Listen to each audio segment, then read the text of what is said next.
Yeah. So you've been working today already, yeah? Yeah, done a patient already this morning. Wow. You're a busy lady. Yeah, I'm a busy lady. So you've been were NHS worker for 20 years. Yeah, long time. What did you do in NHS? So I took a bit of a roundabout route to where I've ended up. So I, like many people, decided I wanted to do psychology at uni. Really fascinated with the world of psychology. Did an undergraduate degree in psychology and always intended that I'd be a clinical psychologist. Yeah. And then saw the route that took you down clinical psychology and how long it was, and thought, oh, I don't know if that's for me. And I had a job at the time in a what at the time they called a resource centre, so for people with kind of quite enduring difficulties. So more serious conditions like schizophrenia and bipolar, those kind of things in the community.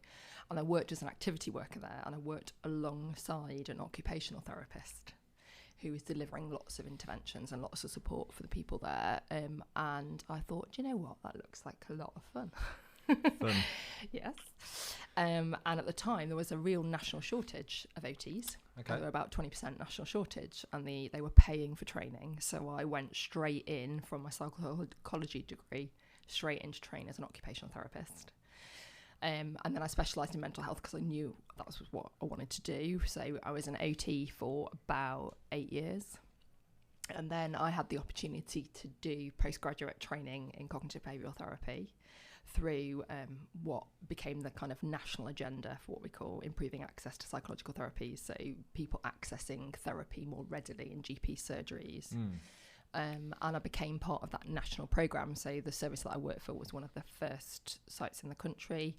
And I worked for them for more than 10 years, and then found my way to private practice. Cool. You've been doing this a long time. Yes, I have. So you know your stuff clearly. Hopefully. Yeah. I've worked in lots of different areas of mental health, which I think is quite unusual. Yeah. So I've got quite a broad range of experiences. There's a lot of different titles as well, which for myself, like, I never know the difference too strongly between, like, occupational therapist, psychotherapist, and then you've got CBT, NLP. Yeah. But obviously, when you've done, I mean, how many clients? Like, can you imagine how many sessions you've done? I'm not sure whether you've ever sat there. A lot. It's probably thousands. Yeah, right? I mean, certainly in my NHS CBT role, I would routinely see 5 or 6 people in a day. Yeah. So we're talking thousands. A lot of people. Yeah. And then I've worked in inpatient services for quite a while, and I've worked in a really specialist service working with really young people experiencing psychosis for the first time. Wow. So yeah, I think I've probably touched quite a lot of people. Yeah, I'm sure. What would you say is like have you noticed any underlying theme? So I asked Lydia this, who's a psychologist, and she said yes, she noticed a thing. I'll wait to announce it until I hear from you first. Do you notice anything that's common in pretty much all of the clients that you work with? Different stories, I'm sure. Different stories. But an underlying reason why they might require some form of therapy. Childhood trauma is a really big one. Yeah. And when I say trauma, it doesn't necessarily have to be like a big classic way you might think about trauma, like something like childhood sexual abuse or domestic violence. It can be quite, what outwardly somebody might see as quite a small life event, but is experienced by that individual in quite a traumatic way. That's a small life event. Yeah, well, not those, but it could be something small. Yeah. Trauma's a strange one, isn't it? It's very relative. It is. Yeah. I think there's a lot of shame behind some trauma because it doesn't feel justified that something you would consider so small has such an impact on you. Yes, it can be hugely shame-based. Yeah. Yeah. Lots of esteem-based stuff, certainly with the women that I work with, and a huge amount of just the demands of general life and our expectations that we place on ourselves, and society and culture kind of dictates that we should be having all our poo together all of the time. That is not the case. Yeah, that is the dream. Like, get everything sorted, get everything right. So obviously now that you're working with private clients, right? I'm guessing through NHS, somebody goes to a doctor. Mm-hmm. And then they are either offered some form of medication or treatment or both. Ideally both. Ideally both. In most cases, that would be both, yeah. Then waiting list, and Yep. then they're in front of you, and you work together to help them. Yeah. Do you notice any difference between NHS clients and private clients in terms of if you're the one investing in yourself? Yeah. Is there more urgency from that person because they've said, I'm going to get the help, versus I feel like I should be giving it on the NHS? I think there can be, but I think people underestimate the process people go to before asking for help on the NHS. Yeah, sure. And that's the really difficult thing, is that for a lot of people, that journey's been 2 years before even getting in the room of a GP and having that conversation. It's really lovely to see the younger people I work with, that is far less problematic, actually. The stigma is dramatically less. Okay. With the teenagers and people in their young 20s that I work with, but certainly people in their 30s, 40s and beyond, it's taken a tremendous amount of courage, maybe 3 or 4 attempts to even make a phone call to do that. I understand that. So at the point in which they have that conversation with the GP, they are highly motivated. They will have put themselves through quite a degree of distress and facing a lot of demons to kind of get there and have that conversation. And I think that's one of the difficult things about the waiting list, because they're kind of desperate to indicate just going to be seen, and then they're told, unfortunately, because of the service provision, of course, they've got to wait. So I think I've seen some really highly motivated people in the NHS who are really, really, really ready and will do anything. If I told them to stand on their head for a week and make them feel better, they would. But I think the motivation can work both ways in private clients, actually. Of course, yeah. Because you've also got the insurance ends of things. And I guess if the cost is not too much damaging on your wallet, then again you might have the opposite effect where, well, it's only 50 quid an hour. Yeah, exactly. Right? But I think in general, the people who come privately are very prepared to invest in that overall bigger picture about their well-being. They do see it, quite rightly so, like a gym membership. You know, we invest a lot in our physical health often, but we don't necessarily think about investing that same money in our mental health, and that can lead to quite interesting therapy processes, because in the NHS, quite rightly so, because of the demand on services, you know, when somebody is better or on the good route to recovery, then you would say goodbye to them and discharge them, and, you know, prepare them with support plans and information to continue that journey independently. In working privately, people often tend to value the space and the connection with you in the relationship you've built, and actually they're more than happy to invest in doing that on a slightly longer term basis, even if it might be like a monthly check-in, for example. And they see that as kind of part of what helps to keep them on track. That makes sense. Cheers, by the way. I never Cheers. Cheers you. So if the stigma is so much more open than it used to be, and people definitely. are more willing to reach out, go to the doctors, ask for help, vocalise how they feel, why do you think the statistics then are not following suit? So the trend of statistics is alarmingly going in the wrong direction, especially for young girls. Yeah. Where do you think that's gone wrong? If stigma is, let's say, that's been pushed aside a little bit, like, why aren't we seeing improvements? I think some of it is the pressure social media driven. You know, I think particularly if you think about that female group of clients, you know, young people in general, but particularly young women, the focus on body image, on perfection, that likability factor is really stressed and is increasing, you know, distress. Sure, You know, we don't live in this, things like, you know, the effects of bullying and things, they're not isolated to school anymore. They go beyond that. But I also think we've kind of culturally, and I'm an 80s child, so I can talk about that quite freely. We were kind of sold that we can have it all. We can work, we can raise a family, we can do all those things. But actually, often families, myself included, we work, we juggle a lot of things, and that doesn't always mean the space and emotional dialogue for teaching our young people how to regulate emotions. They're kind of pulled into an adult world very quickly, and they're not necessarily given opportunity to learn and develop how to regulate distress, how to make themselves feel better in those Do situations. you think we know as adults? No, we don't, because who teaches us? Yeah, nobody. No, Nobody I mean, taught us. so commonly people will come to me. Although I'm a CBT therapist, I use something called compassion-focused therapy a tremendous amount with the clients I work with. And I'll talk about this concept of self-compassion with people, and you just hear the penny almost drop in, like, that's a thing? Like, I can do that to ourselves. And I think we have this culture of do more, be more, do more, it's just all more, right? I've reached that goal, what's the next goal? We don't stop and think about what we've achieved or what our strengths are. There's not that emphasis on what we need emotionally or physically to be at our best necessarily. It's always just about pushing ourselves more. And actually that drive, although that drive can be helpful in getting us to where we want to be, it can be really destructive. It can come and bite us on the bum as well. Where do we go from here? Because we have now platforms where everyone can express themselves, say what they want, say how they feel. Yeah. We have like the feminist movement, for example, and that's starting to, I guess, achieve what was set out to achieve. Starting to. Yeah.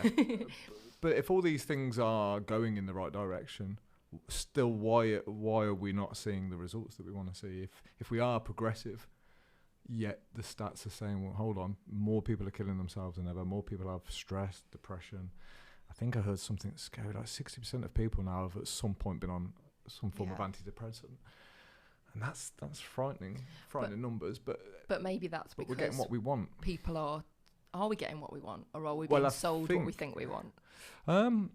No, I think, here's another question, like, do we know what's good for us? Not always. No. There's very few people who I know that really truly know what's good for them, because it takes a lot of introspection to know what's good for you. You know, I think we measure success culturally, we tend to measure success in doing, being, having, not in happiness, contentment, experience, you know, just being okay with ourselves and being happy. Actually, for me, that's the measure of success. You know, when me and my husband talk about what we want for our girls, I say I don't want anything from them other than to be happy and happy in their own skin and the choices they make, you know, whatever that's doing professionally. I think there is this emphasis on what being successful is. Yeah, and happy. I mean, what is happy? Yeah, what exactly. Is it?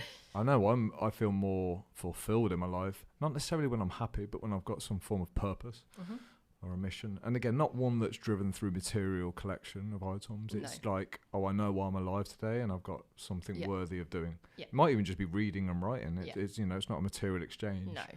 But there has to be some form of worthiness for me that's almost challenging for me to feel happy. Like, I need challenge, because without that, I don't really get what I want. And I think most people are the same. I think when we say the word happy, you strive for comfort. And comfort doesn't always get you happiness. It gets you what kills you, which overweight, stay in your house. That's what a lot of comfort gets you. Does it? Absolutely, yeah. Could comfort be other things? Well, it depends whether your growth is one of your values. You don't grow in comfort, that's for sure. Like, you can't grow watching Netflix. It's interesting that you define growing is Netflix and kind of that idea of comfort. So growing is only striving. No, it's not striving. It's been a position that demands a little bit more of you, I think. Yeah, for sure. Like most, and maybe it's a masculine trait, I'm not sure, but most, the guys I work with want to grow, and that might mean be a better dad. Yeah. It's not growth in bank balance. No. For some of them it is. Yeah. But a lot of the guys I've worked with have achieved that, so they know that's not the answer. Yeah. So a lot of us have collected the material stuff. Yeah. And we had to go there to understand, because you hear it when you're young, don't you? You know, the car won't make you happy, the house won't make you happy, and you're like, fuck you, it will, I'm going to get it. Yes. And then you get it and you're like, shit, they were right. So you go searching for other things. And I've found it in growth. Yeah. And growth might just, like I say, mean writing every day for an hour. Yeah. And growth is becoming a better writer over time. But I think the idea that comfort has to be from, it sounds like I might be wrong, but it sounds like in your head kind of the idea of comfort equals laziness. It equals sitting still. And actually there can be time to sit still. That's not necessarily... Oh, for sure. Like, everything's paradoxical. Sitting still is an essential part. If you think about your physical training, if you don't rest sufficiently, you will get injured. And we're the same emotionally. there is a time Sure. and a place to do that. Absolutely. And it depends where you are. And that idea of growth that you talk about, have you heard of Maslow's hierarchy? Yeah. That kind of, Yeah. that's okay if you've got those bottom structures in place, Yes. if you haven't got to worry about those things. But for lots of people who struggle with their mental health, those real basics aren't there. They don't have that framework to work at those higher levels of of mastery. So actually, it's really, really important that comfort is acknowledged, that can come in really simple. Comfort can be those basic things. It can be warmth, it can be sitting still, it can be getting sufficient rest, it can be listening to how you feel, listening to your physical health, seeking out affection from loved ones. Yeah, of course. And I think this all depends where you're starting from. Yeah. So if you're somebody, let's just say, who's unhappy, but you're physically capable, you've got all your needs met, which is where the comfort lives, by the way. When you've got all your needs met, it's like, oh yeah, I've got a roof over my house, I can eat. I think then we can talk more about recovery, because for me, recovery comes after a period of pushing yourself a little bit. Like that's when you would recover. So you do the work, which is rewarding, and then you learn, because it is a skill, especially for us guys. Like some of the guys I teach, and myself in particular, I'm terrible at recovery. So I had to learn. Yeah. And that's because you're naturally quite driven. I think. Well, no, it's not actually. I'm not naturally driven. I was incredibly lazy. Okay. But that's why I swung the other way. Okay. So most things are like a pendulum, aren't they? It's like, if at 15, 16, I had no drive and no resilience and no mental health, like what I would call good mental resilience. So I went the opposite way, almost like you say, to the point where you push, you strive, you strive. It's too much. It's not healthy. It feels like the right thing to do, but that's kind of how it occurs. And for me, you have to sometimes cross these lines to find the middle ground. Like you sway too far that way, you sway too far on the lazy side, then you push too hard, and over time you learn, like, I do need rest, I do need to push. It's not a static thing either, is it? No, it's not. Some behaviours you might consider to be kind of, so when you talk about rest, for me as a therapist, I think about the idea of soothe, and what soothes us emotionally and physically, and that active striving growth bit that you talk about, I think about as a drive kind of system. And you can have two experiences of the same behaviour that outwardly might look like one thing but could be the other. So I'm just thinking of an example for me. So for me, not anymore because I don't get a lot of time to do it at the moment, but previously I used to run quite a lot. I used to run marathons, and nothing better for me than a cold, frosty run. I loved running in the winter along the canal, beautiful nature around me, one of my favourite albums on, listening to it, crunchy puddles all the way. Soothe, soothe, soothe. That's that oxytocin driven, restorative fire blanket, if you like, to the adrenaline and that threat system. Which is interesting though, because it's not comfortable what you're mentioning. Well, that's the thing about comfort, isn't it? It's that objective. Yeah. But it's like what you've just described to me sounds pretty cool as well. Yeah. Some people will be listening thinking, that sounds horrendous. And I'm like, you can find comfort in pushing yourself. Yeah. Because you know it's good for you. But equally, the long hot bath with the banana and a chocolate spread sandwich and a cup of tea in the bath afterwards. Yeah. But you weren't that. Yeah, but I could also enjoy that without the run. That's the difference. Yeah, see, this is where it depends. There wouldn't be shame for me in doing that without it. But what if you were 4 stone heavier and enjoying the peanut butter? Well, if I was happy doing that and I didn't have the cognitions and the self-criticism about it, then that would be okay. It depends, and that's my point. It depends on what motivates the behaviour. So that could be one. So you'd see me out on the canal running. That's what somebody objectively would see. And equally, you could see exactly the same run, but a week before a race, when my knee's been tweaking me all week and I haven't ticked off that final run on my training plan. And actually in my head, I'm thinking, is this knee going to hold out? Should I even be doing this? Somebody would see the same behaviour. You would see me running. Sure. But that would be about drive. That would be driven from a place of fear. If I don't get this run in, I'm not going to be good enough. I'm not going to get in. I'm not going to get the time I want. I'm not going to finish. Fear about the shame of having raised money and not finishing the race. But the behaviour you would see would be the same. And that's the thing about drive and soothe, is that they can be flexible. They're not static things. So behaviours that we associate with soothing ourselves and feeling better can also be actually quite destructive and send us back to where we fear. So if you think about that run, pushing myself, I might then get the injury that sends me back to the whole reason why I did the run in the first place, which is I'm not going to be able to do this. Makes I really sense. have wrecked my knee now. Yeah, it makes sense. I can see another side of that where like you could prove that you've got the mental resilience to get. Yes. This is what I mean. Everything's so paradoxical that Yeah, it is. it's hard to. This is where introspection for me is good, because you start to get better at listening to what the right thing to do is. So there's times where it's push and there's times where it's pull. And that's a hard skill to get in tune with. And like you say, the word soothe, I think us guys are pretty terrible at. I don't even think we'd use that word, because we're just rubbish at it. And it's not necessarily like we're all rubbish at it. Like I've met very, very few people.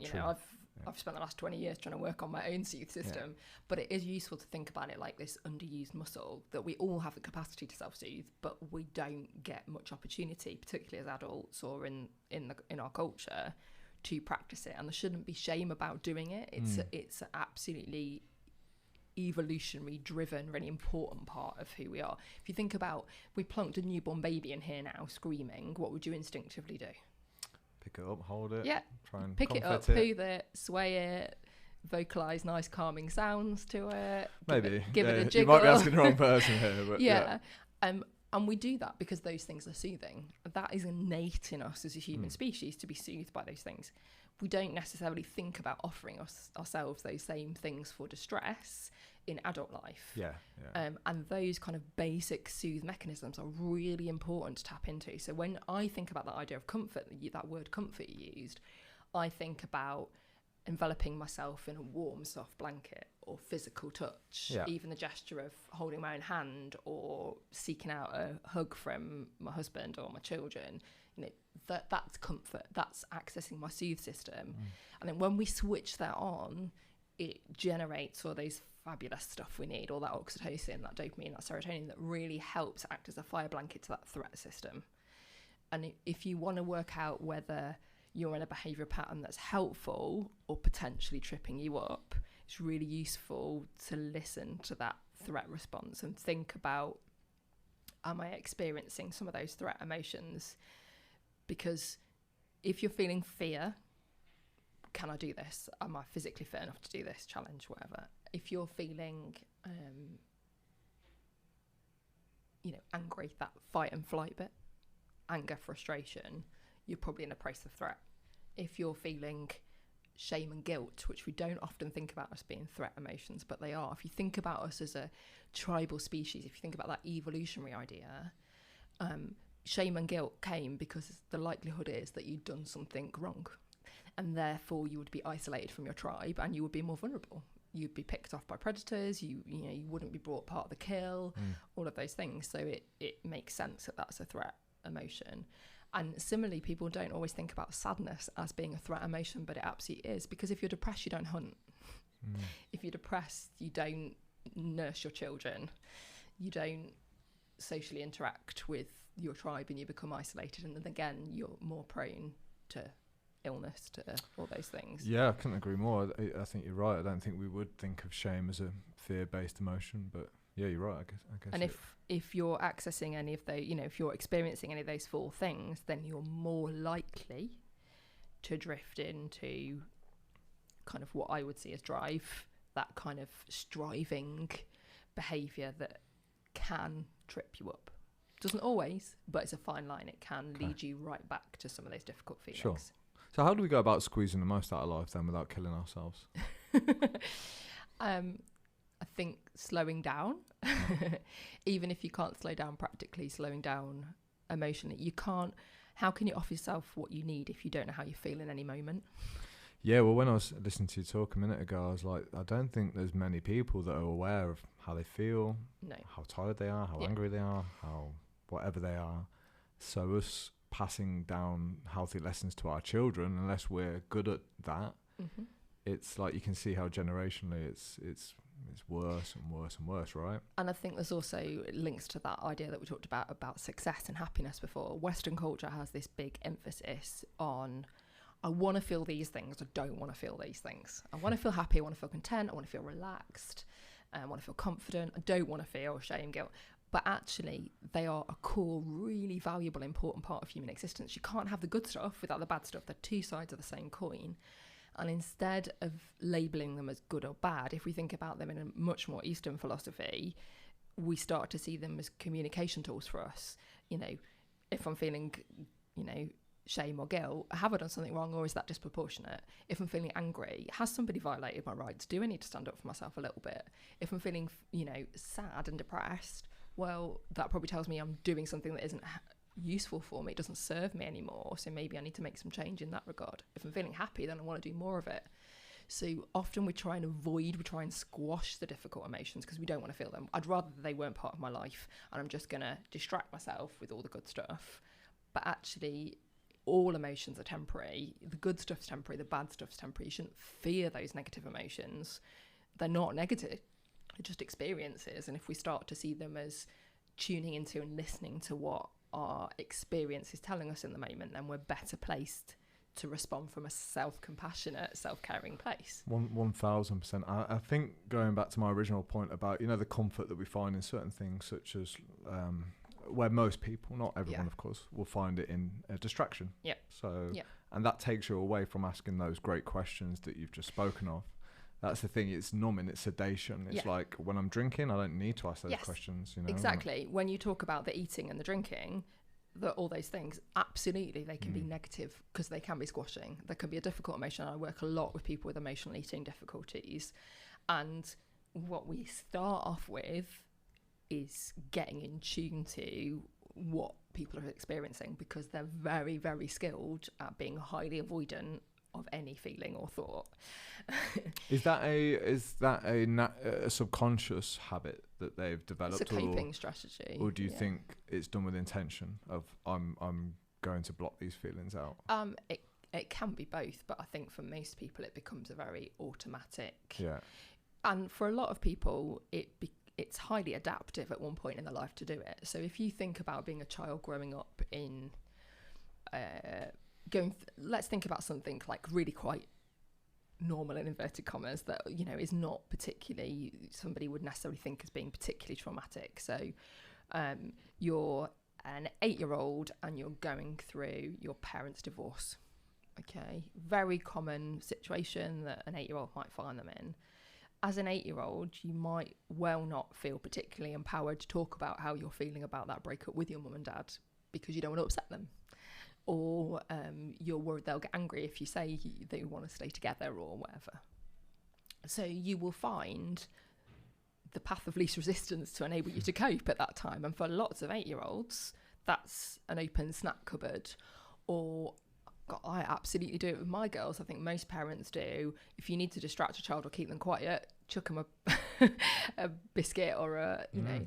And you can think about that 8-year-old. Okay, mummy and daddy talking right now. Can you go up to your bedroom and have your PlayStation on? Here's some Pringles or whatever to take up with us. And before you know, that association with I've got all these difficult emotions, I've got all these things, but I've got nowhere to put them, get soothed quite effectively by that distracting self with technology or distracting self with food. And that at that time is highly adaptive. That might be the only access that young person has to something which will effectively help them get through that tricky period. But then it becomes a go-to strategy. Yeah, sure. Does that make sense? It makes total sense. I'm just thinking back to, you know, when we mentioned like the strive and desire to be, you know, career focused, the best parent ever. I'm like, what you've just described, like, isn't like most parents would do that, wouldn't they? And with good intention, like it's for good intention. They're managing their own stuff, exactly, and they don't want them to be part. It's not out of neglect. No, for sure. And it's just like, I guess there should be some leniency though when you're a parent, right? And like knowing that you're not always going to get it right.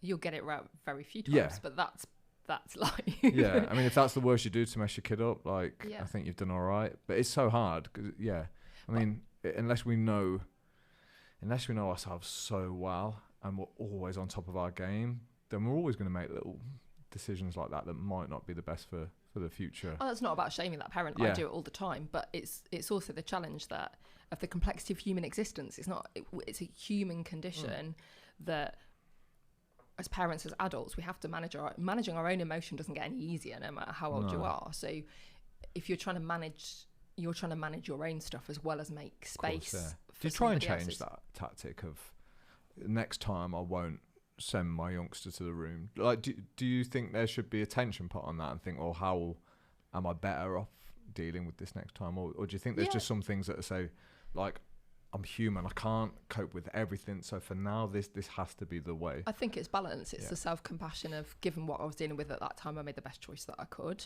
and that's okay. I won't always get it right. How hard is that to do what you've just said? Like that's the self-soothe bit. That's practicing that. No one does that.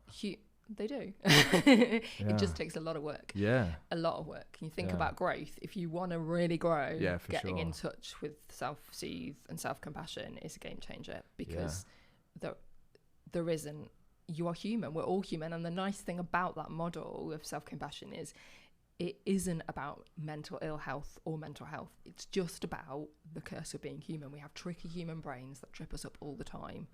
And really the only way that we can survive and soothe ourselves in the busy chaos of life with all those complex human emotions is to offer ourselves comfort first. It's that idea of the classic scenario that you hear of applying your own oxygen mask in the plane before other people's.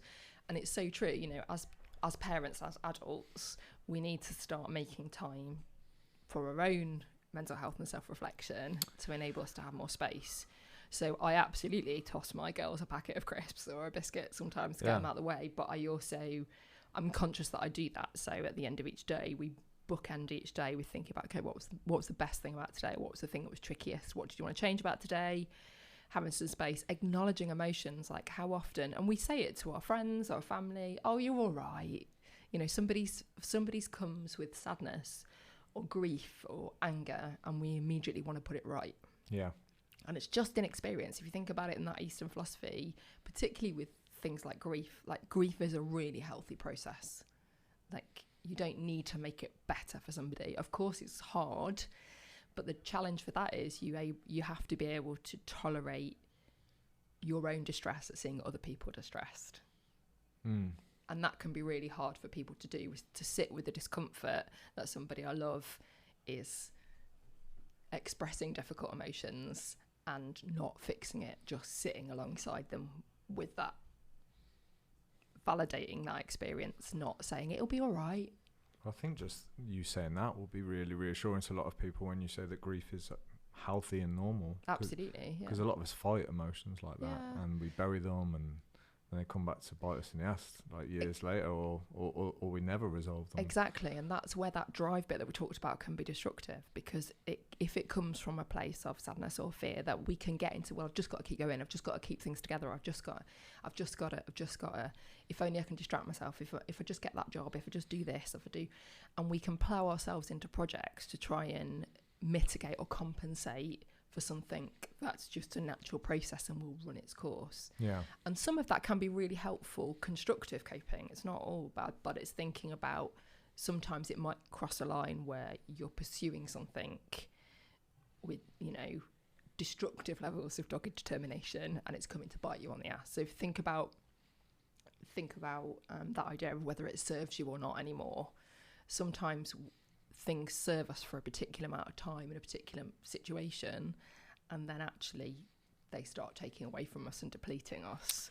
But because they've served us once, we're sometimes reluctant to walk away from them or let go. Yeah, absolutely. And that happens a lot with work situations. I'm sure. One of the like really helpful things that I've done for years now is journal, just in the morning and in the evening. 100%. Yeah, and it teaches someone like myself who never really knew how to ask good questions. It kind of gives you those questions and that guy, and you start to look back over your day and you're like, do you know what, I'm proud of the way I handled this, or proud of how I treated that person. I wish I'd have done a little bit better here. Yeah. And then, you know, the follow-on questions are, what might you do different next time? And rather than it just to be about what you've got done, and there is a little bit of that in there, it's more about, like your behaviours, your actions, your intention, how you've treated people, gratitude, and it just puts a bit more attention on who you are as a person versus what you've got done. Yeah. And that's changed my entire life, that whole framework of like, okay, your success in these areas is cool, but just focus on becoming the best man you can be, the best person you can be, the best son, the best friend, the best co. And the where that gets hard is where. So if I was to see you suffering, there would be empathy. Mm-hmm. If I was to see myself suffering, probably less so on my front. That's it's easier to be empathetic towards someone else. That's the self-compassion bit and how hard it is. Yeah, exactly. it is. So one of the things you might want to switch up and think about changing with journaling. Journaling is definitely something I would encourage, but for a lot of people, journaling is very focused on the difficult emotions and the angst, for want of a better word, in a day, and rumination about that. And although that can be helpful to a point in terms of expressing it, it can be really useful to then make that a more self-compassionate response to that situation. So the way to think about it is like, if I was writing this to my best mate or my mom or whoever, you know, would I be saying those things about it? So if you've, for example, had a conflict with somebody, or you just haven't done something in the way that you'd want to, thinking about what would I say to a friend about the fact they're being hard on themselves about how they handled that situation. That always works well to kind of like detach from yourself for a bit and view yourself like you were someone that you cared about. Yeah, because you're right. We often find it we have those compassionate skills because we can offer it to other people, but often we have rules about self-compassion. So if I were to apply that same kindness and care to myself, maybe I wouldn't be as driven. Maybe I'd get lazy. And often we have fears about those. And I think in therapy, what we do is we test out those ideas, and that actually self-compassion doesn't create creating self-compassion as a personal culture and in our organisations, our education system, which is something I'm hugely passionate about. Actually, people thrive in that. Nobody thrives in a place of threat, because from a biological evolutionary place, all that matters is where's the predator, where am I safe and alive. It absolutely squashes creativity, it squashes emotional connection, our ability to relate and be authentic, and those are things that all thrive in a place of compassion and soothing, because it's oxytocin driven, it's safe, it's that Maslow's hierarchy, everything's okay, so I can reach those higher levels. Yeah, no. One of the reasons I gave up chasing like a big business, because it was heading that way. I looked at all the super successful businessmen, like you do when you're a young business owner. You look at like your Steve Jobs and all these, and then you start really like diving into like who they are. And it's not, I'm not for 1 second saying they're bad people, but they're often driven by a lot of insecurity. Yeah. That's why they're so goddamn successful and driven. Like they will not fail. They dared and they will do anything. And that's about that drive being counterproductive. Because yes, on paper they've got everything, but they still wake up every morning with fear in their belly that it's going to come crashing down around them. Absolutely. And I've worked with enough men now who are, you know, hugely successful financially, but my God, they're miserable. Yeah.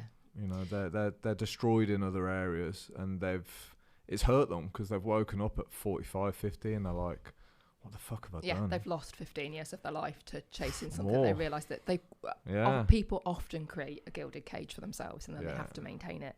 And it's that idea of you shouldn't be in a job where you have to keep doing it to be able to afford the lifestyle or the holiday that mitigates and compensates for that. You know, often the clients I work with will say, yeah, but I couldn't do that because we wouldn't be able to keep the house. I couldn't just leave work, even though I'm here, because it's making me horrendously depressed and stressed, and it's ruining my marriage. But I couldn't walk away from it because we wouldn't be able to have the house, and we wouldn't be able to go to Antigua for 2 weeks in the winter like we always have done. Maybe you wouldn't need that holiday in Antigua if you weren't doing the job. Fucking damn right. Maybe. So true. Maybe you will lose the house anyway because your marriage is going to fall around your ears if you don't attend to this. It's crazy. There was this amazing, I wish I could remember where this was from, but there was this study done on people that like work harder in jobs that they don't like to get a pay rise. Yeah. And they had all this information about where they spent the money. And it was on things like Venetian blinds. Yeah. On nice carpets. Yeah.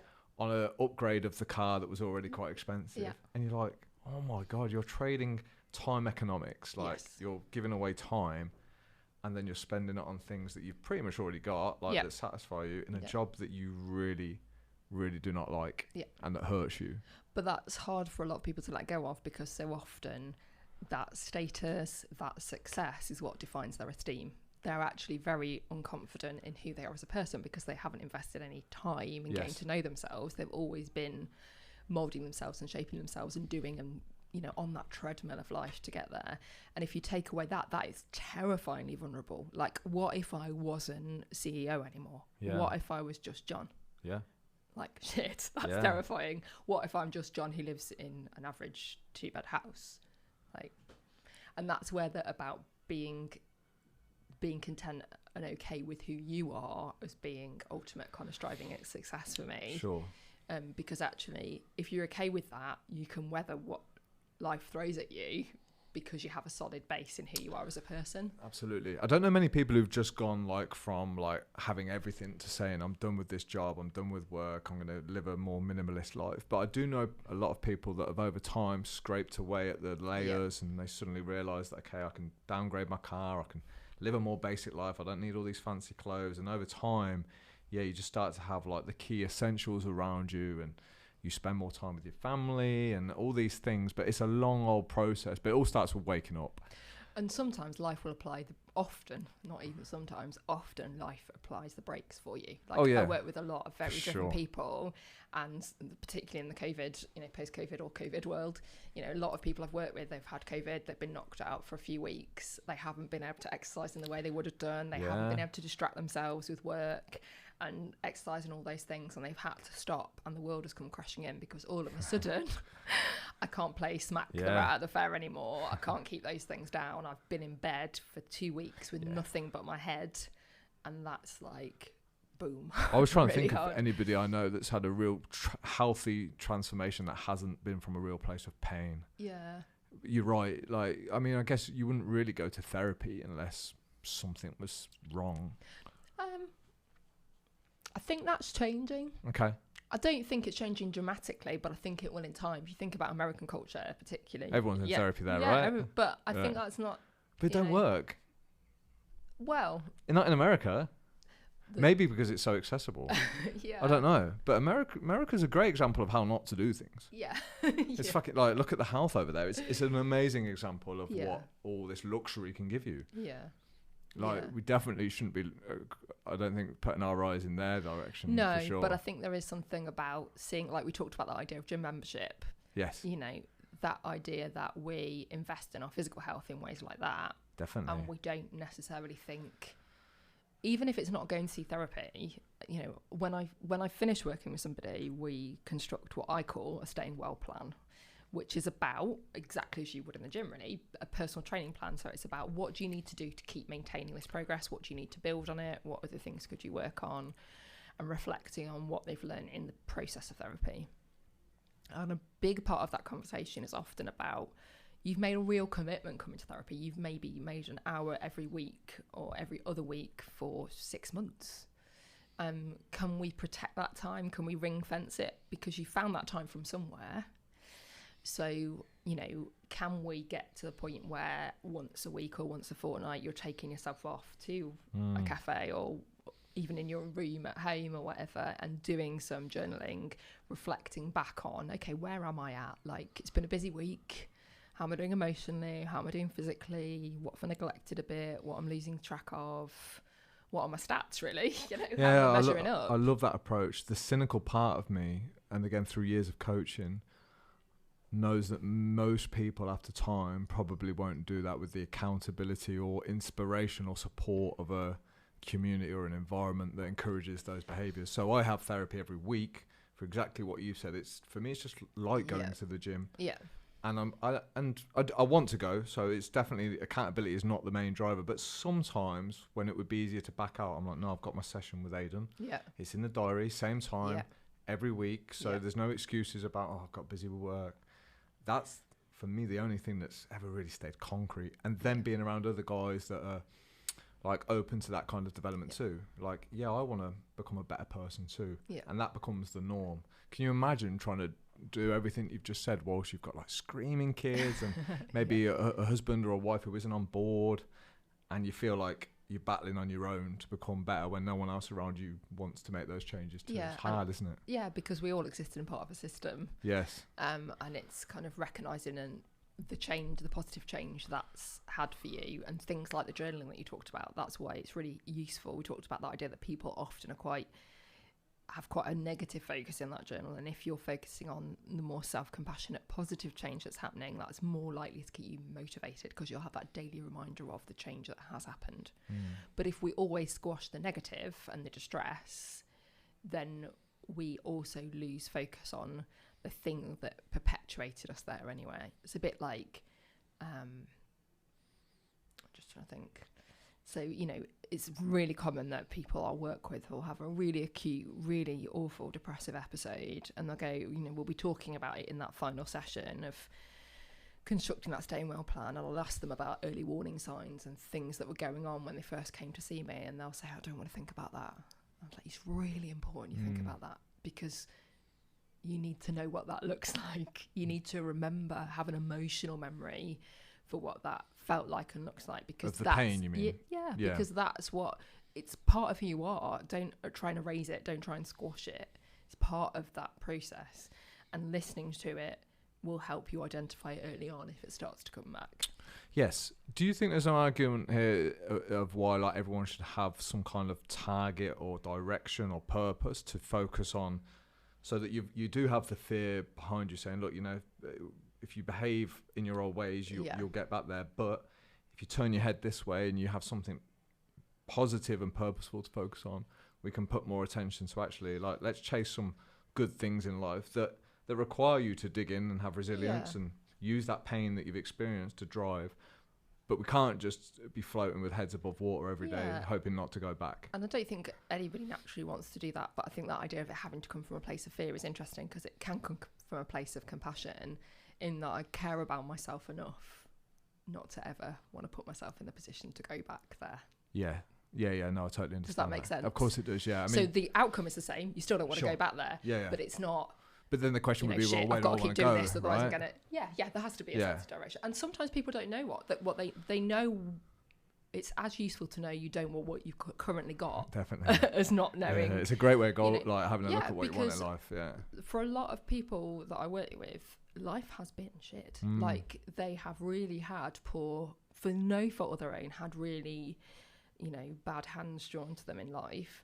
And I ask them what they want to be or where they want to be, and they genuinely, quite rightly, have no idea, because they daren't even consider that things could be better, because their life experience has told them, if I work towards something, or I dream about something, or I want something, then it never happens. And there's kind of a real fear around even aspiring to have something different, because it's too painful to consider the disappointment that would happen if they, even being well, like, totally. I've been depressed for 15 or 20 years.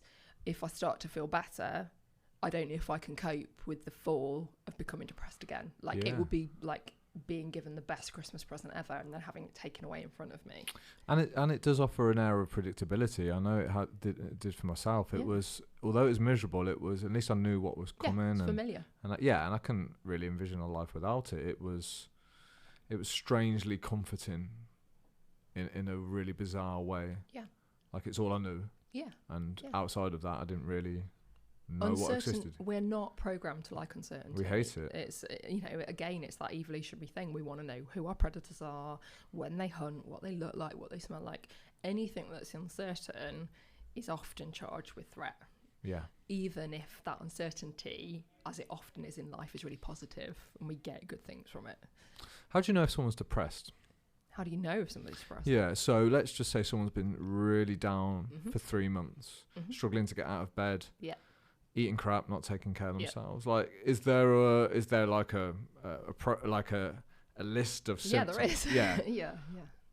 Is it depression if circumstances can change somebody's mood straight away? So that 3-month example I've just given you, let's just say that's a lad who's had his heart broken and he's devastated, crushed, and like I say, not getting out of bed, not doing anything productive, and you could probably say he's fallen into depression. Yeah. But his girlfriend could pick the phone up and go, I'm really sorry. Yeah. I've made a terrible mistake. I love you so much. And all of a sudden, boom. That would be grief, not depression. Right, yeah. It would be grief at the relationship ending. Yeah. So depression is about that prolonged period. And we all get low. We all get, you know, nobody's mood you've got something to worry about if your mood is buoyant all the time. Yeah, of course. That's why that paying attention to the kind of the organic fluctuating patterns of mood is really important, because then you know not to get too panicked if you have a few days of being low. That is normal. We all fluctuate in mood. But I think certainly if somebody's struggling with mood over a more prolonged period of time, 2, 3, 4 weeks, if appetite's affected, if sleep's affected, motivation, that kind of really strong cognitive bias that we talk about in CBT, say that the thinking, it's just very hard to see positive in things, really hard to get pleasure from things that you previously would have got pleasure from, hard to motivate, hard to concentrate.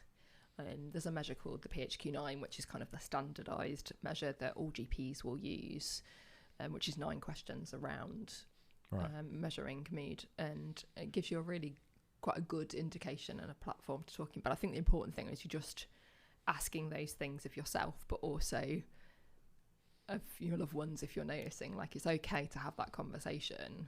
And irritability, people often, that fight and flight thing of mood, anxiety and depression always go together. I've worked in mental health for 20 years, and I think I can probably count on one hand how many people I've seen who really have been only depressed or only anxious. It's nearly always a combination of both, because we get anxious about being depressed and we get depressed about being anxious. So irritability is a really key feature for a lot of people, and that kind of just difficulty having tolerance for things, being snappy, being restless, agitated, not being able to concentrate and focus on different things. Something that comes up often on the podcasts, which is always heavily debated, is the concept of free will. Okay. So I really wish, or really want to believe, that free will exists, because it means we all have options and choices in life. But when I hear some of the horror stories from young innocent children that have no input to where they were born, who they were born to, and just the rotten start they've had, I can't help but think that free will isn't as obvious as we like to think. Like, you know, I've started doing a little bit of work with Molly's Ollies. Okay, yeah, Sorry. I saw that. Yeah, Molly Ollies. Yes. That's it. And, you know, children from 0 to 18 that have, like, terminal illness or life-threatening conditions. And you're just like, that kid had no chance. Like, you know, some kids are dying at, like, 3, 4. And you just think, where's the free will there?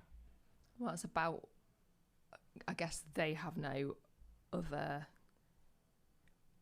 lived experience of a different alternative. Like, that is their life. You know, we all just... One they never chose, though, right? Yeah, one they never chose. So I'm like, okay, well, let's just say it doesn't exist there. Do you think it exists in all adults, just regardless of some of the traumas and hardships that they've been through? Like, can you really transform if you've been through such shit in such a short time frame of a lifespan? Absolutely, you can, but it depends on having the right... It's an alchemy, isn't it? The right people, the right place, the right time, and when that change happens. For some people, that change will happen quite close to the trauma. I think that the last stats that I read is something... I think it was 22 years on average. In the NHS, it's 22 years between somebody having a significant trauma and seeking help for trauma-focused work. 22 years just for reaching out, let alone... for doing that work. So when they're in therapy doing the trauma-focused work. That's insane. Which is mad. Wow. And it must be 22 times worse.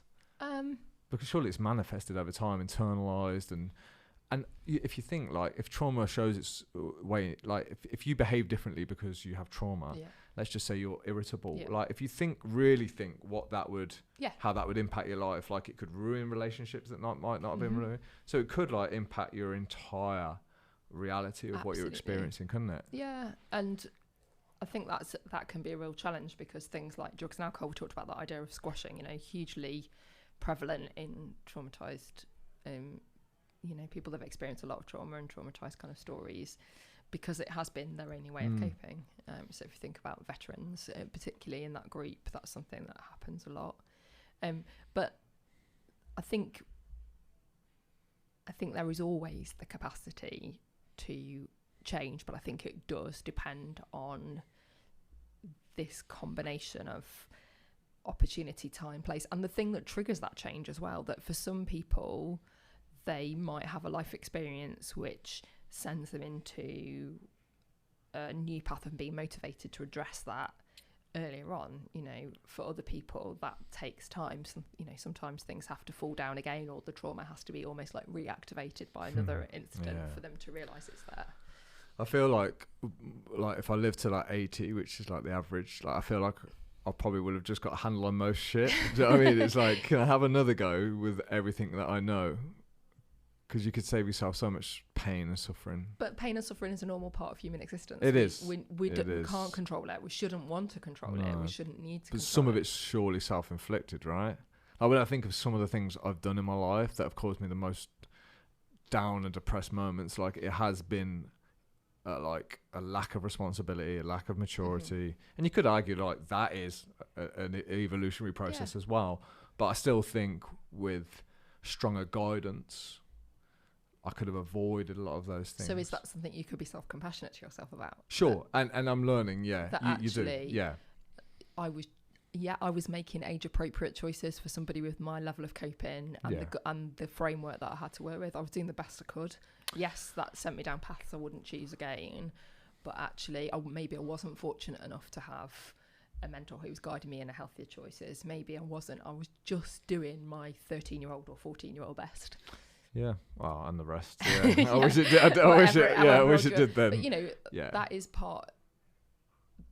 That you can't do that. You can't change the fact you did those things, and berating ourselves about it and being self-critical about it doesn't mean that it keeps you on track. It actually probably ends up sending to a place of.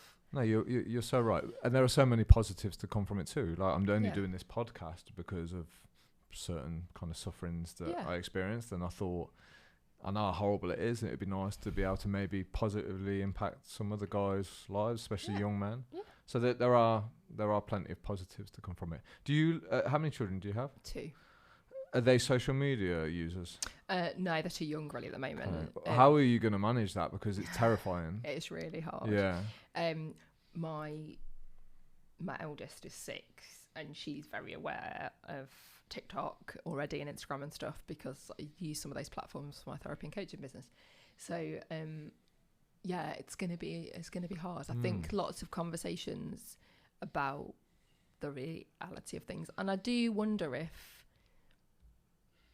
in time there will be some shift, whether it will be for her generation or for her children's. But I think there is definitely some polarization in the way younger people using social media. There's a very authentic, real kind of backlash to the filtered, artificial. Yeah. But then there is still that very driven, perfectionistic, filtered within an inch of your life way of approaching things. So I think that polarization is, I'm certainly starting to see. You know, I'm particularly interested in neurodiversity and autism and ADHD, and I follow some really inspirational young people with Instagram accounts for those things, and they are absolutely they are using it to their optimum. They are absolutely real and authentic, and it's really fabulous to see them coming through. Do you ever get caught distracted in social media and stuff? What, getting pulled into it? Yeah, all the time. Right, yeah. So do I, and I like to think I'm quite aware and switched on. So I always think, well, how the hell would a 13-year-old? It's designed to be that way. Oh yeah, for sure. Yeah, you know, it's so. I mean, there's one, you get like social approval, like that's great, and then you've got the unpredictability of like, is this post going to reach likes? Is it not? And those little unpredictable spikes of dopamine are really addictive. Rather than just I know it's coming. It's like, what's the response going to be? Yeah. So it's like, what is the way out of this? Because social media is something that's both harmful and beneficial. So it's like there's a whole mix of arguments in there as to why we should keep it, why we should probably manage it a bit better. I just can't help going back to the data. I think that's telling us that something is severely wrong. Yeah. And I think as adults, we're not playing any better of a game than the teenagers. I don't think we're in a position. No, I don't think. I think we're all guilty. Yeah, I think there's definitely somewhere about it's an easy, quick fix for squashing. It's a really accessible way to distract and squash difficult stuff that's in your pocket all of the time. And the solutions that are healthier take time and need space. And even simply getting into some good routines in your week about putting some restrictions around it, or having a night a week with your partner where you don't have your phones. Sure. That, just small tweaks like that. And also with, young people, having very transparent conversations about filters, about sponsorship of products, about, so that right from the off, they see it for what it is. Yeah, I'm a fan of hard rules when it comes to anything like that's addictive or social media. So if I said, Alex, you can have 1 hour on social media today, I know I'm really disciplined in most areas, but I know over time that will stretch. Yeah. So I'm much better off having a clear, like, you delete Instagram after you've posted. Yeah, and all or nothing. Yeah. It has to be because they're so smart and intelligent that they will beat my willpower. They will beat my strategies. They know, they tap into those human emotions of social approval and so on. So I know that I can't beat it. I've tried and tried and tried and tried.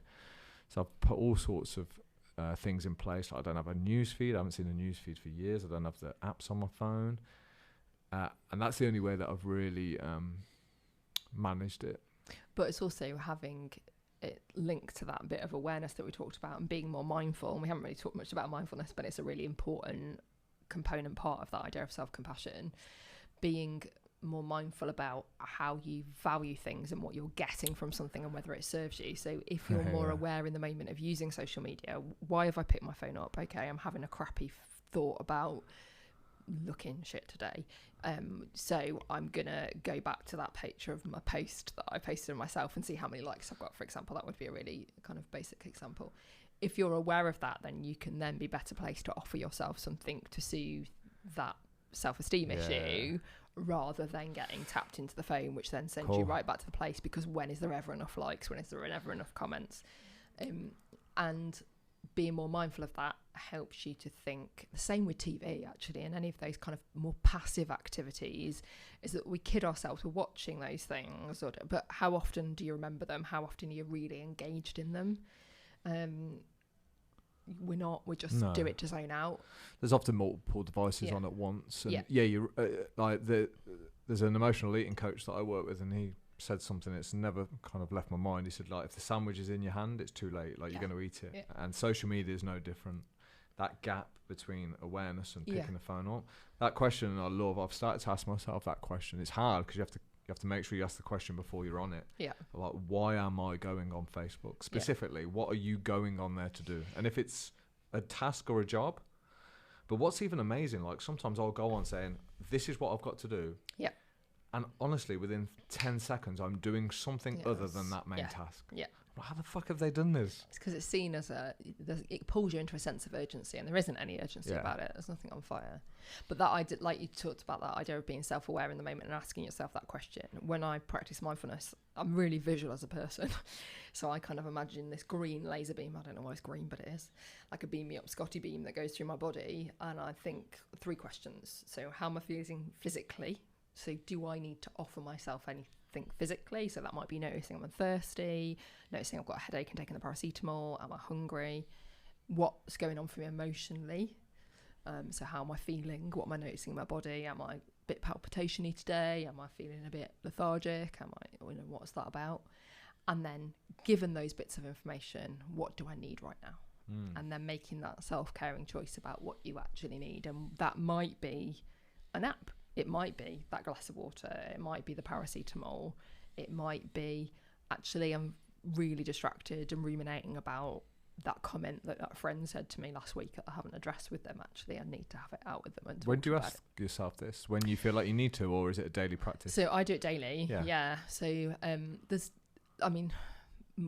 therapy, we use something called mindfulness-based cognitive therapy, which is kind of a medicalized approach to the Buddhist tradition of the Buddhist philosophy of meditation. But for me, I use what works for me practically is what we call mindful activity. So I punctuate my day, if you like, with very short little bursts of mindfulness. So it might be 10 seconds, 20 seconds, a minute and a half, and I connect them to things that I know I do every day, so they get done. And it's a really useful way to check in with yourself throughout the day, so that you're not getting to the position where those difficult things are rolling and gaining power, because like an avalanche, the longer it rolls for, the more powerful it is. And you can be self-caring in terms of your intervention and get in there and nip it in the bud quickly. So for me, showering I do mindfully, brushing my teeth I do mindfully, going for a wee is great, because you know you're going to go for a wee at least 4 or 5 times a day, hopefully more if you're properly hydrated. And literally I will sit on the loo, I will think about how my bum feels on the cold toilet seat, the feet on the floor, the sound around me, the sensation as I empty my bladder, literally.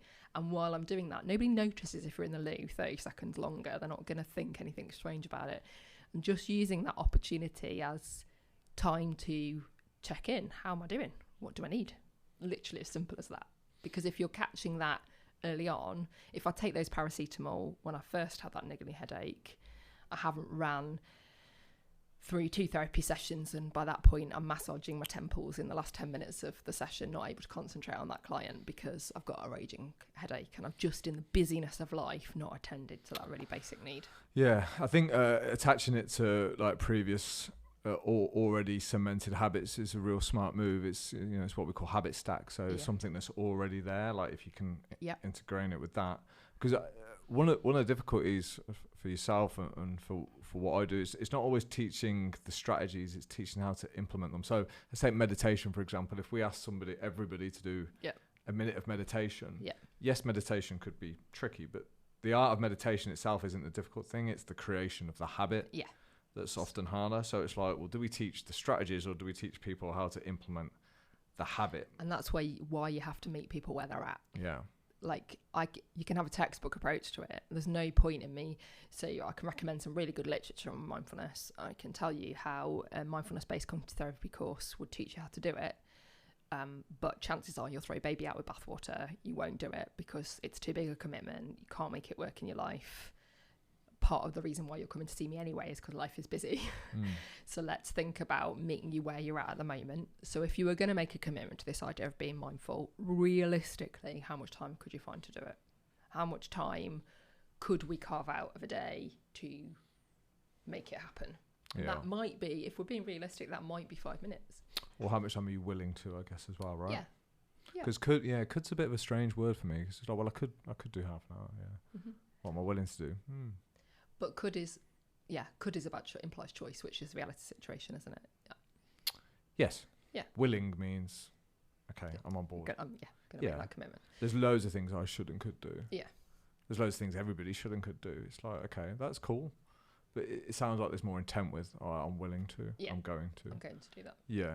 I kind of like catch myself saying that all the time, or I need to. And I'm like, well, if I needed to, I would be. Yeah. So it's just, having a step back and having a look at that. And then I always look at, okay, if I'm struggling for time, if I'm ever time poor, I always have a look at how I'm spending it or investigate. Same as if I'm money poor, I'm like, okay, let's have a real good look at this. Where's my money going? Yeah. Where's my time going? Where's my energy going? And you always catch little areas that you can improve. And this is where I do like the strive and drive, just to continuously spend time in some introspection and question what you're doing with your time. Yeah. So again, it's like there's so many good examples of where it's not good to strive and then when it really is. Yeah. But I think all the answers are found in asking good questions and having a look at yourself. Yeah, I think that idea of self-reflection is really important. It's huge and it's a skill. So with the variety of clients that you see on a daily basis, like, do you have completely different methods for everyone, or do you have a preferred system, i.e. CBT? Like, I mean, predominantly I'm a CBT therapist, so that's not my core training, but I think you work quite idiosyncratically with people, so it depends on what they're coming with, what that, the C of cognitive behavioural therapy, so the cognitive bit, for a lot of people, they find it really hard to access their thoughts, Or some people are quite emotionally blunted. Like I can ask them, okay, how did you feel about that? Well, I was thinking. No, how did you feel about it? Well, I was, no, it's like they just haven't got a vocabulary for that. They find it really difficult. So you just you have to meet somebody where they're at, really. And sometimes that might be very behavioural heavy. Sometimes that might be very cognitively heavy. Sometimes it might be very emotionally focused, very much around mindfulness and tolerating emotions and sitting with it and validating somebody's experience. But I'd say predominantly I use a CBT framework with a good dollop of compassion and a good dollop of mindfulness in the mix, which are quite, in lots of ways, are quite opposing kind of pictures, because CBT is very problem focused. It's very Western. Okay. There is a problem. This is how you fix it. Right. And compassion and mindfulness are very much around tolerating it and sitting with it. What's the biggest difference you've noticed between your male and female clients in terms of maybe acceptance, dealing with these issues, being open to dealing with these issues? Is there a difference? Yeah, I think guys come later. Okay. Things are worse before they come. Fear-based?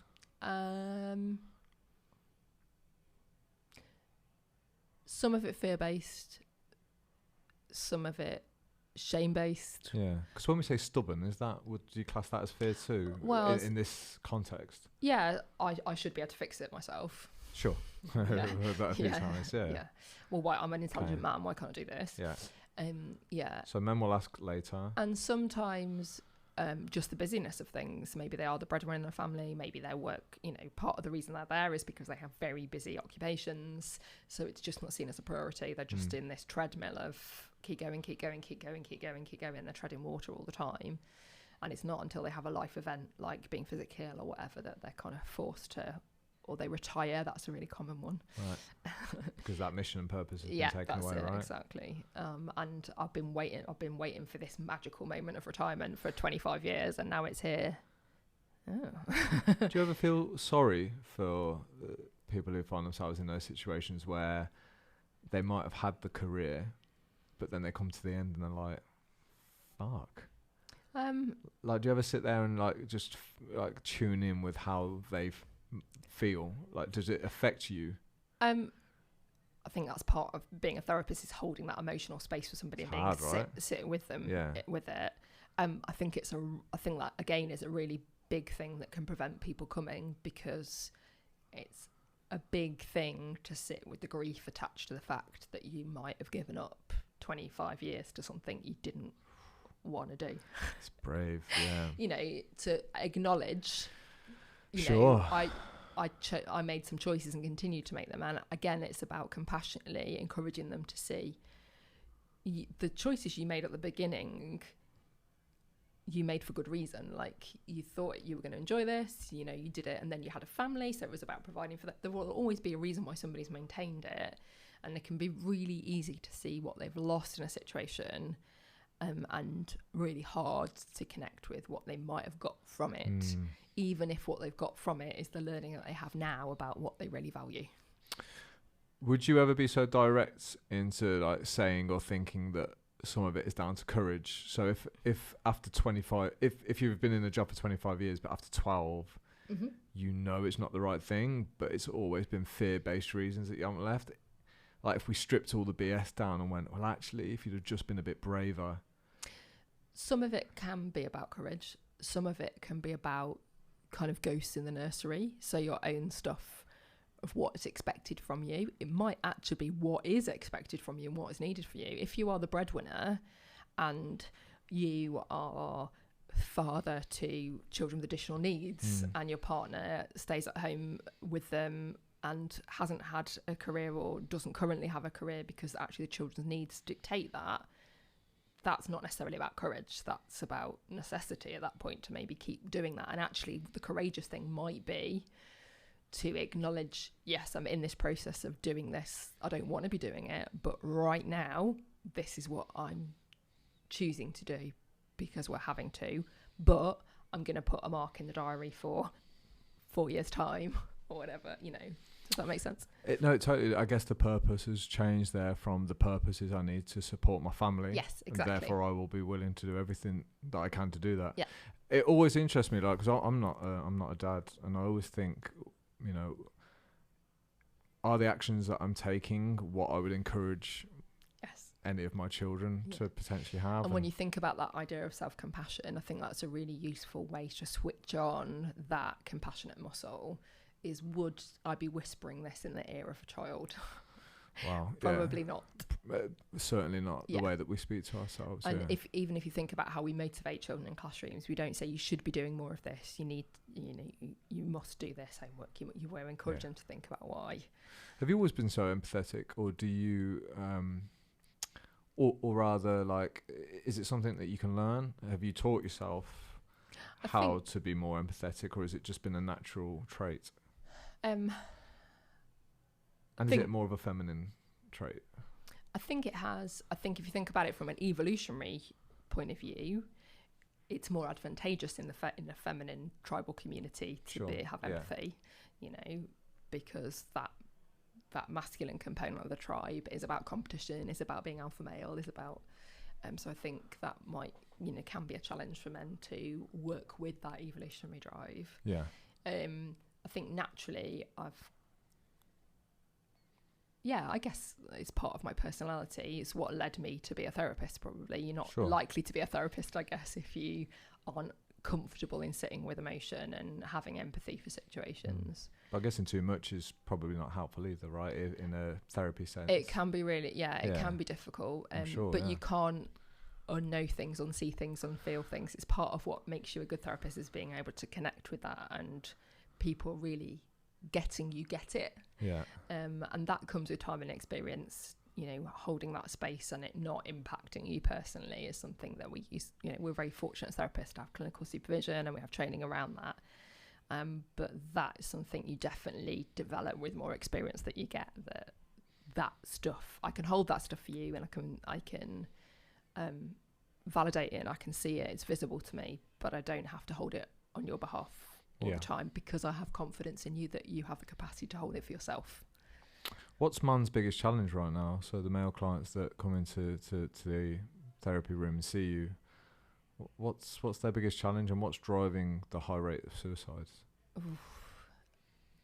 think there's a lot of pressure around role, and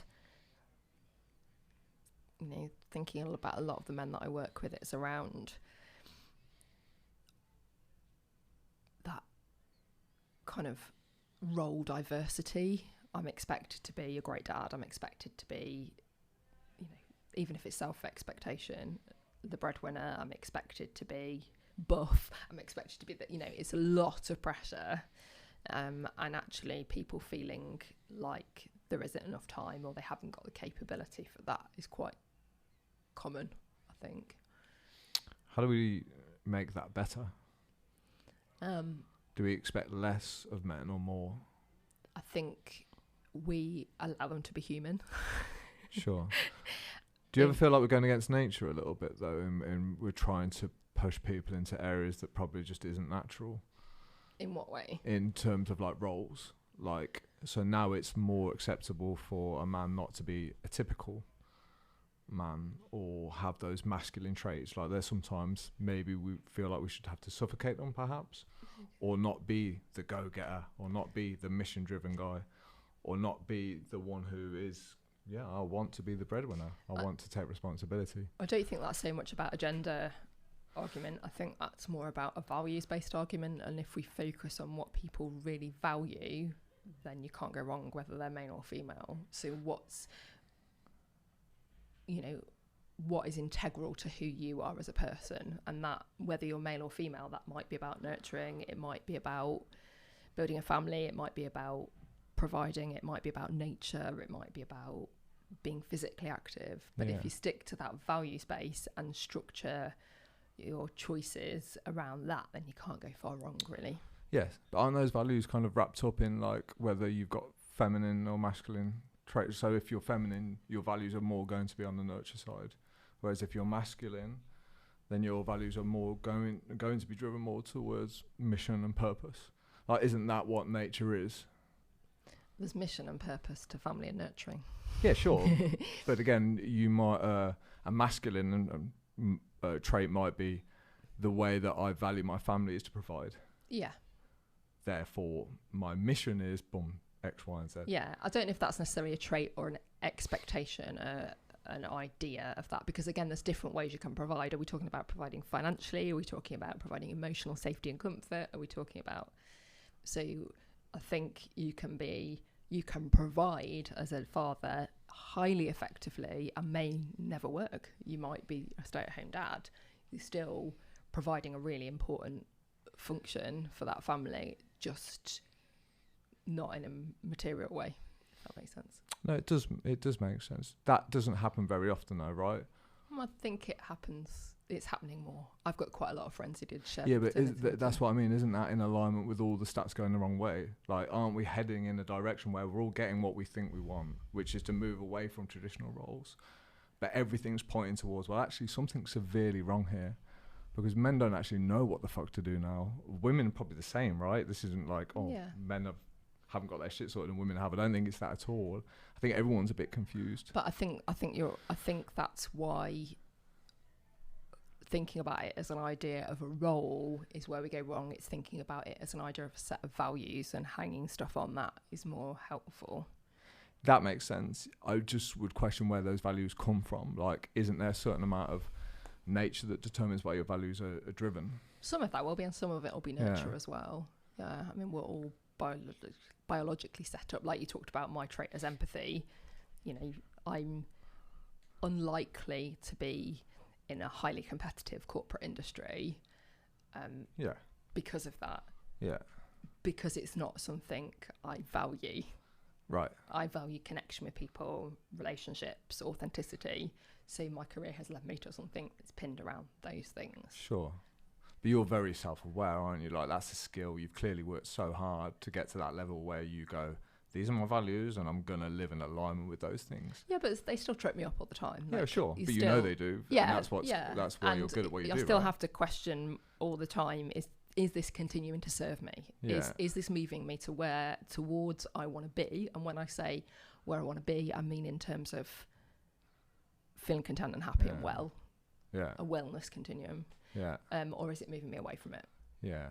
I think there's fear based around even conversation now. Like, I think a lot of people are just scared to just openly talk about things without the whole need to be right. Yeah. It's like, I think it's good to discuss these roles and definitely. Whether they're helpful and go into those conversations without thinking you know what is 100% right. Something that really stuck, we did Snowdon about 2 weeks ago, and there's 40 of us. The majority were guys. Some of the guys brought their girlfriends. It was amazing. And on the way up, we were about half an hour from the top of Snowdon, so we were all pretty tired at this point.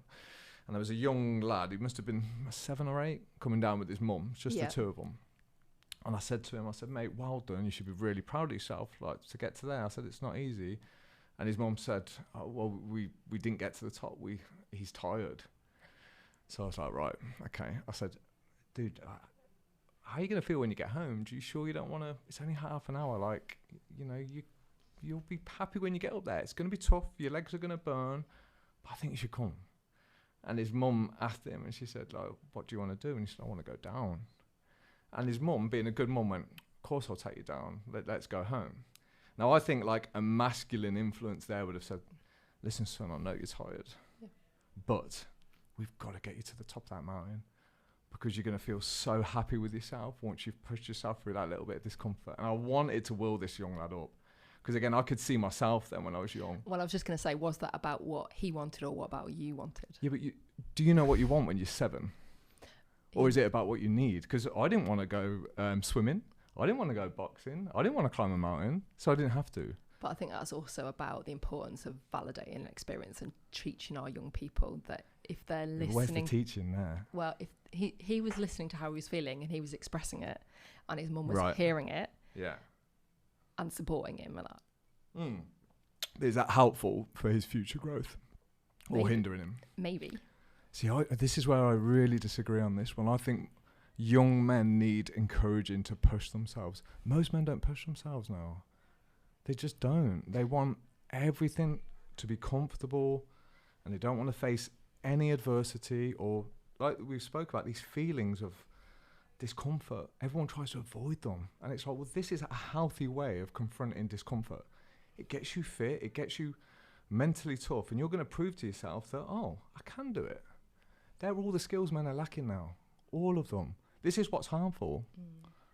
I think they work for some people, and I think they work for you, and I think you've developed a really effective toolkit that work for you, and they may well work for lots of people. I have to be careful before I say it's been really effective for me, because I don't really know the answer. All I know is, well, it's made my life better, I think. Yeah. I don't know. You can't run a parallel. No, none of us can run a parallel. So I'm very cautious about saying, oh no, my way's been great for me, because it's had its, you know, I've almost swung the other way where I've become a little bit too like, boom. And that's my point about the danger of that drive bit. Yeah, it is. But that's where I think the role of parents is so useful. It's like mum should be the one that's maybe a little bit more empathetic. Maybe dad can do the opposite and offer him that mental resilience. So therefore he's got both skills. Most men don't have both skills because they weren't taught them. So because the average man doesn't push himself, the average son doesn't push himself. I see it all the time. It's really sad. It's actually sad because it doesn't make your life any better to live in fear because you're scared to do anything. You're scared of failing, which is the main thing. Like, people are so scared of failing. I get it. But it stops you from doing anything. And then you feel like shit and you don't like your life. But I guess there's degrees of the push, isn't there? The degrees of the goal. For him, walking to the top of Snowdon might never have been the valued goal. What he might have valued about that experience was being out in nature, spending quality time with his mum, being physically active. He might have reached what he valued from that activity without reaching the top. For you, you're a completer finisher.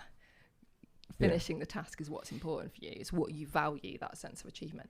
He might not have that performance-driven value system. For him, that he might have got everything he wanted out of that experience simply by hanging out with his mum for an hour. Yeah, I'd never thought about it like that. The only, I guess, other caveat to that would be like, well, do we not install the values into our children? So therefore, could he have not got all those things and the completion by getting to the top? He could have done. I mean, you're right. He might have had the best fucking day ever because he was hanging out with his mum. I don't know the background. He might not have seen his mum or hung out with his... I don't know. I just couldn't help but just want to encourage this guy to the top and say, come with me, mate. Come on. You can fucking do this. Yeah. Which I think he may well have found helpful, but I think it's also being self-aware about how much of that pull sometimes, that disproportionate maybe desire to want somebody else to do it, might be about our own stuff. Oh, it's a mirror, for sure. And I know that, and I've got to get better at being okay with, okay, kid, like, you don't want to do it. Do you think then there's like a direction, like, you know, when you talk about knowing yourself and so on, is it best for someone like myself just to say, look, guys, like, you will work with me if you want to fucking push yourself, but if you don't, that's totally cool. I'm not the guy who wants to lead you. People will naturally gravitate towards you who want what you provide. Yes. That's why you say, what I notice is that people are lacking that. That's because disproportionately you will see people who struggle with motivation, and that's why they seek you out. Got you. Yeah, that makes sense. So your perception of what is out there is distorted because we can only ever experience what we're party to. We don't know what we don't know. Yeah. And the people that will naturally gravitate towards you and seek you out will be probably lacking in those things because they see that in you, and that's why they're seeking you out in the first place. I want to help everyone. It's hard, and I can't. Yeah. Help yourself first. No, for sure, for sure. I would love us all as just a community, as an environment, to just try and be more positive and just do nicer things. And sometimes that's my downfall. I want to drag everyone with me, and it's tiring. It is tiring. And they make sure they're being asked to be rescued before you rescue them. Yeah. And I'll reflect on that story. You'll be thinking about that little lad just enjoying his trip out with his mum. Maybe. Yeah. Again, we'll never know. Maybe I should have dragged him to the top and he'd have thanked me for it. He might have done. Who knows? He knows. But I guess he weren't my kid. Yeah. I just know the value of having someone lead well. Yeah. Yeah. And maybe he appreciates he has somebody who does that lead well, but something outside physical. Yeah. Maybe it's in the maths or in science or in music. And you're right. And his mum might have led the line perfectly that day by saying, let's go to the Yeah. mountain and get some fresh air and we'll spend some time Just together. enjoy the day. So that told me. It wasn't my intention. It's No, useful it's to good. reflect. Of It's course it useful is. to reflect. Well, this is why I love these conversations, because you, like, I had this tunnel of like my view there, and then conversation, just if you listen to it, it just can just sometimes open your way, and then you start saying, oh, I've never thought about it like that. Yeah, good. Yeah. So, Good. but it's explained well. But this is what healthy conversation is about. Like, we probably don't agree on everything, right? No. You can tell, but it's really healthy. Yeah, definitely. It's Yeah. okay to have those debates. People, course. Perspectives. That's what brings the diversity of life, of communities, all those things. Some things will work for some people, and it isn't about dictating this is the right way to reach this thing. I think if you're authentic about what you value and you stay true to it, you will seek out your tribe, and your tribe will lead you in the way that will help you. But it's about slowing down the process and being self-reflective enough to realise what you really value and what you need. We need to capture that last bit. A couple more questions, if I may. I know Yeah. we've gone 90 minutes, and there's probably lots more to cover as well. What's next for you? What's next for me? Yeah. Personal, professional, or whatever you want to talk about. Yeah. Continuing to try and juggle the balls of life and keep two small Always. humans alive. Professionally, I'm developing more kind of workshop-based stuff around compassion. I'm doing some workshops on emotional eating, actually, and stuff in the autumn, and that idea of squashing that we talked about, not just eating, but squashing generally. And just continuing to kind of enjoy a balance, really, of individual and workshop-based work, because I really enjoy the workshop-based work, and developing that in a more virtual platform so it's a bit more accessible for people Sounds in great. their busy working lives. Yes. And then final, this is a traditional Better Man question. I know we've tried to kind of like dodge around the strive, but what do you need to work on next in order to become a better person? Practicing what I preach. Okay, tell me more. So I probably need to put some more boundaries in about my own self-care time. Okay. That's something that I'm inherently bad at, and I have to keep coming back to and back to and back to all the time. And what I have been successful in doing is really reconnecting with my creative self, and I think that's been really beneficial. I need to keep doing more of that, because whenever I'm creative, I'm a better Beck. How do you like to create? Anyway, I love photography. I like my mind is naturally creative, so just thinking about things in a creative way. The self-care issue, I have to literally wake up and remind myself each day. Yeah. Like, I have to win my will each day to take care of myself. It's crazy. Number one on the to-do list is a self-care action each day. Cool. Yeah. Well, thank you. It was great talking to you. Yeah, it was lovely to I talk loved to you it. too. And keep helping people. You clearly do a fantastic job. And you? You've touched thousands of people's lives, so it's cool to sit and pick your brains and learn from you. So I've enjoyed it. Thank you. good. It's been cool. Thanks a lot. Bye. Thank you. That's all right.